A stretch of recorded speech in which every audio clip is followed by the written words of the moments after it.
Assalamualaikum warahmatullahi wabarakatuh. Waalaikumsalam warahmatullahi wabarakatuh. Bagaimana kabarnya anak hari ini? Oke, saya absen dulu ya. Oke, pertama Ataya. Hadir. Kemudian Safitri. Hadir. Hamid. Hadir, Pak. Raiza. Hadir. Iqbal. Hadir. Rozi. Hadir. Hadir. Kemudian Lita. Hadir, Pak. Lita. Hadir, Pak. Kemudian Supriyono. Sakit. Sakit, wah. Sakit apa? Dia tahu sakit apa? Sakit hati. Sakit perut. Sakit perut. Iya. Demam, Pak, katanya kemarin. Ya, memang hari-hari ini perawan yang demam ya. Kita tahu sendiri bahwasanya cuacanya sedang tidak baik-baik saja. Hujan, curah hujan yang tinggi sehingga menyebabkan virus influenza bisa meningkat. Nah, mari kita doakan bersama-sama agar teman kita bisa segera sembuh. Amin. Berdoa. Sebelum kita mulai kegiatan pembelajaran pada pagi hari ini, marilah kita berdoa agar apa yang kita pelajari pada pagi hari ini bermanfaat dan diberkahi oleh Allah Subhanahu wa taala dalam memahami ilmunya. Berdoa untuk akan pada pembelajaran masing-masing. Berdoa dimulai.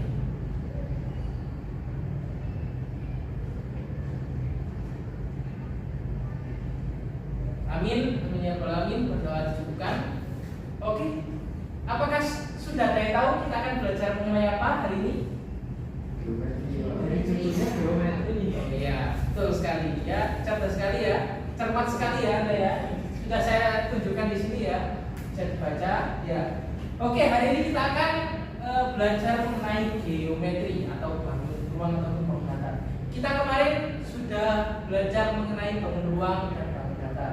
Nah di sini saya akan menunjukkan tujuan pembelajaran pada pagi hari ini. Tujuan pembelajarannya diantaranya adalah yang pertama, kita akan mengidentifikasi bangun ruang pada struktur rumah adat, kemudian menjelaskan sifat-sifat bangun ruang baik rusuk, titik, sudut, bidang sisi, jaring-jaring, kemudian melakukan perhitungan volume dan luas permukaan bangun ruang yang sederhana.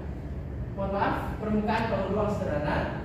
Kemudian kita akan menyajikan hasil analisis melalui presentasi kelompok yang akan diwakili oleh satu kelompok yang akan maju ke depan. Nah, oke, coba perhatikan gambar di atas ya. Nah, gambar ini merupakan bangunan sejarah dan rumah adat yang ada di Indonesia. Nah, kalau kita perhatikan secara baik-baik, nih, nah, bangunan sejarah dan rumah adat di Indonesia ini tersusun dari beberapa bangun. Nah, menurut kalian, bangun apakah yang menjadi penyusun bangunan sejarah dan rumah adat yang ada di gambar tersebut? Apa aja? Prisma segitiga. Kemudian ada apa lagi? Ada kerucut ya. Kemudian ada balok. Ya, kalau yang bagian bawahnya itu ya, yang bagian tangga dari ini ya, tangga dari bangunan rumah adat ini ya. Kemudian ada apa lagi? Sudah? Nah, kita akan lebih lanjut akan mempelajari dan mengidentifikasi dari rumah-rumah adat yang ada di Indonesia. Nah, kita ingat-ingat kembali nih. Nah, ini ada beberapa gambar bangun ruang yang nantinya kita akan ingat kembali yang pernah kita pelajari di waktu kemarin di pertemuan sebelumnya. Nah, untuk gambar nomor 1, ini apa ini? Bus. Oke, bus. Untuk gambar nomor 2, mirip tabung ya, menyerupai tabung ya. Jadi bentuknya apa? Bendanya itu kaleng, menyerupai bentuk tabung. Kemudian yang ketiga,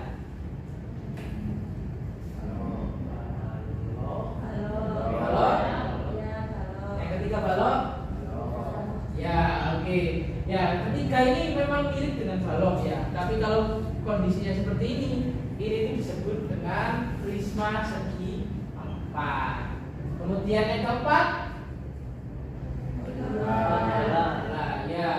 Yang keempat merupakan bola. Yang kelima, prisma.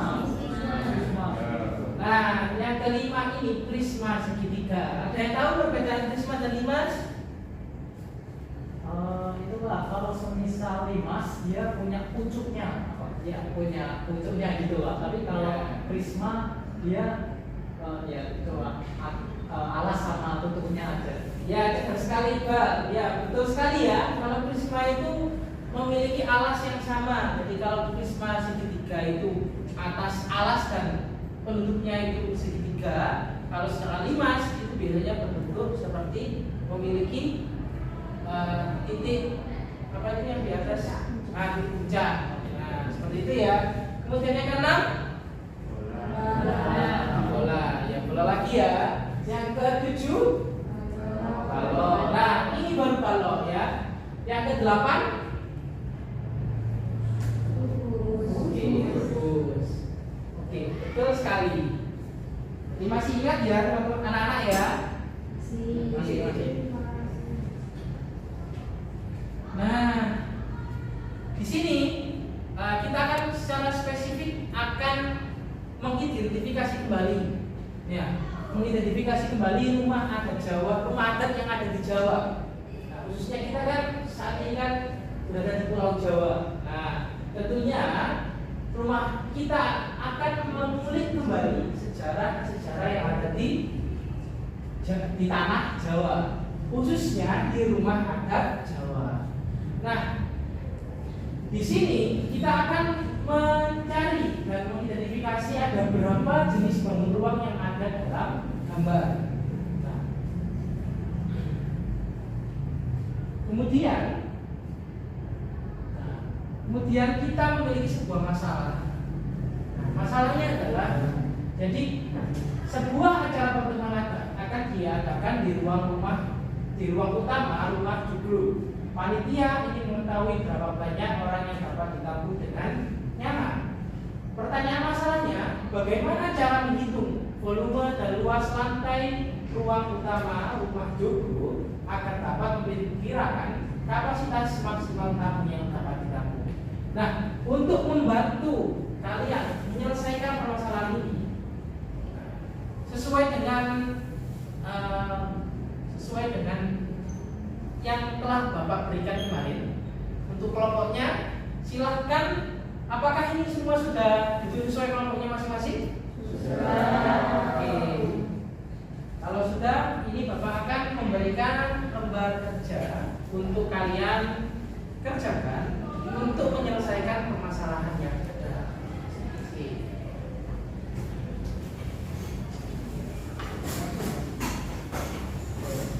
Silahkan disesuaikan penduduknya agar bisa nyaman dan dapat menyelesaikan pekerjaan dengan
Bagaimana anak-anak? Sudah selesai semua atau masih ada yang belum selesai? Oke, kalau begitu kita akan setelah menyelesaikan kita akan memilih salah satu kelompok yang akan maju untuk mempresentasikan hasil dari pekerjaan masing-masing dari kelompok. Nah, tanggal 11 ya, tanggal 11 yang mana angkanya 11 ya, 11 berarti kelompok 1. Oke, silakan untuk kelompok 1 untuk mempresentasikan hasil kerjanya. Ya.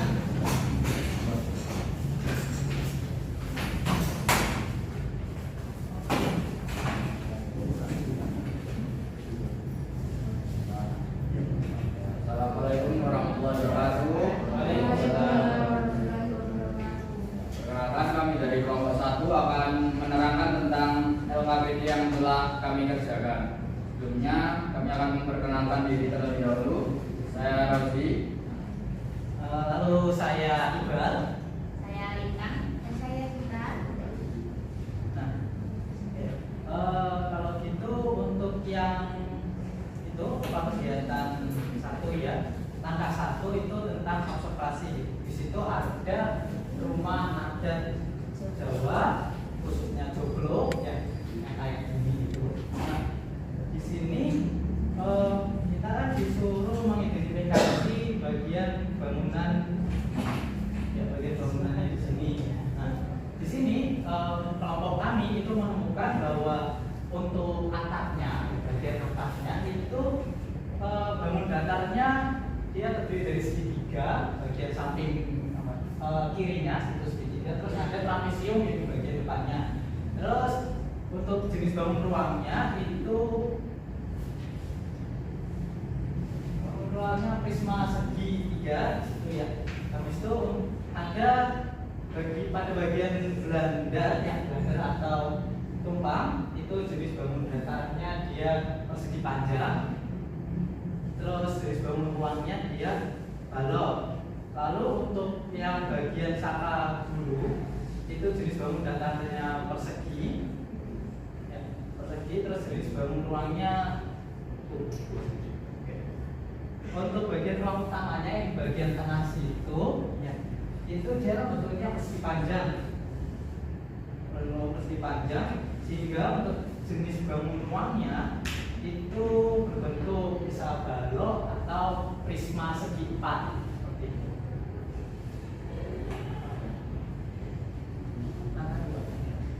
Nah, untuk soal yang kedua, jadi memilih salah satu ruang dari tabel di atas. Di sini kita menemukan balok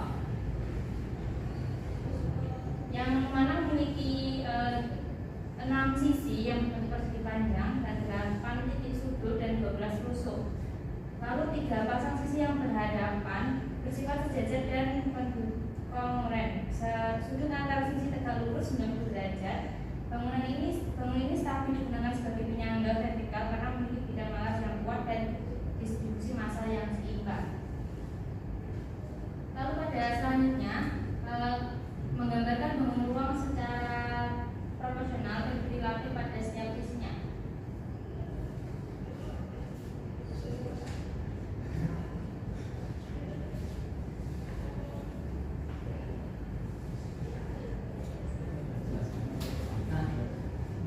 Di sini kan ada balok A, B, C, D, E, F, G, H.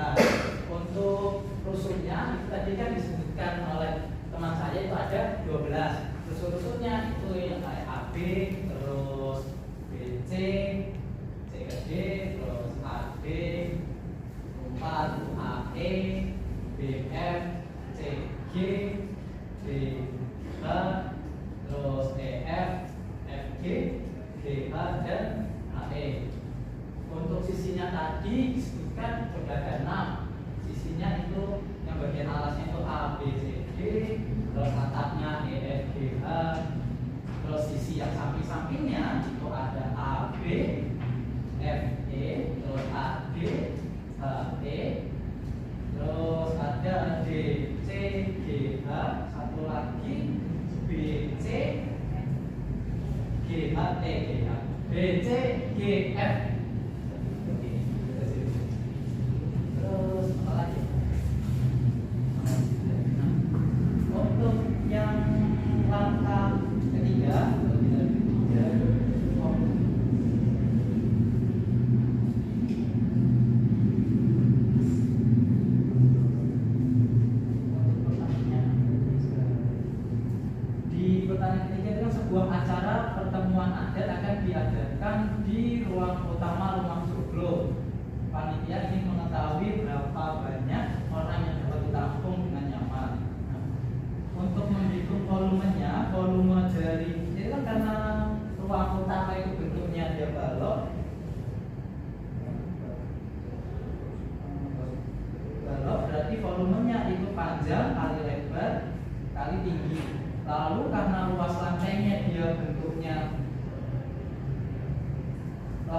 alasnya atau bagian alasnya itu bentuknya persegi panjang, jadi luasnya itu P kali L. Untuk jumlah tamu yang dapat ditampung itu kita bisa pakai itu kayak dibagi saja gitu. Jadi jumlah tamu itu sama dengan luas alasnya tadi, ya P kali L tadi, itu dibagi sama luas minimal per orangnya. Misal kita anggap satu orang itu bisa menempati setengah meter persegi, sehingga jika nanti sudah dibagi, hasil akhir yang kami temukan itu kapasitas optimalnya 75 orang. Kesimpulannya, untuk kesimpulannya dari kelompok kami, peran segitiga dalam struktur atap joglo itu sangat penting karena bentuk segitiga memiliki stabilitas mekanik yang baik untuk menahan beban vertikal. Oke, terima kasih. Bisa ditutup. Sekian presentasi dari kelompok kami. Mohon maaf bila ada salah kata. Wassalamualaikum warahmatullahi wabarakatuh.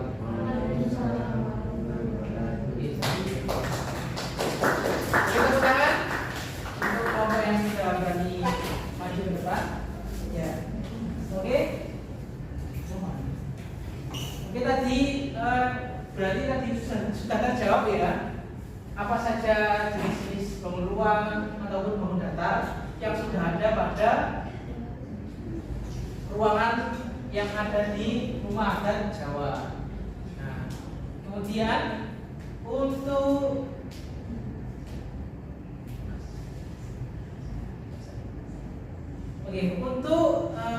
untuk lebih mendalami pemahaman kalian mengenai sifat-sifat dan perhitungan volume dan luas bangun ruang.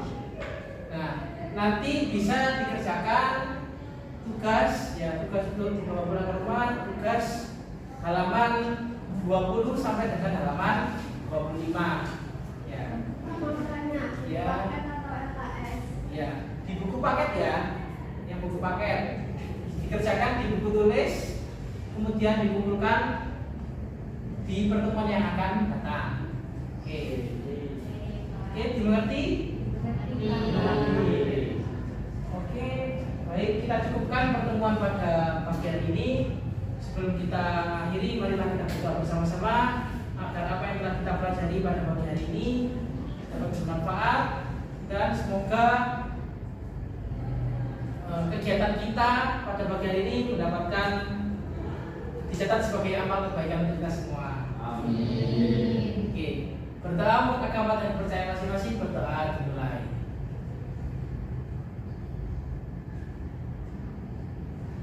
Amin, amin ya rabbal alamin. Berdoa dicukupkan.